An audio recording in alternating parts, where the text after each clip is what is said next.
Zelina. Listen, next week is the WWE draft.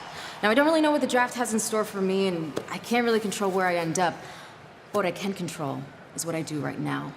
And with everything that the Judgment Day has been pulling since WrestleMania, I want to challenge Rhea Ripley for the SmackDown Women's Championship at Backlash. Whoa. Adam, listen, I know what you're thinking. She's Rhea Bloody Ripley. Yeah.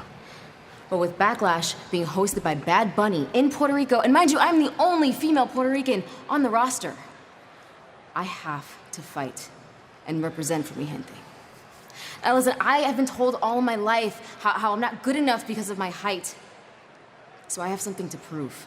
And in Puerto Rico, no less. I am ready. Well, it'd be a hell of a match. I tell you what, let me talk to upper management, let me talk to Rhea, and I will get back to you, I promise. Well, let me know what Mommy says.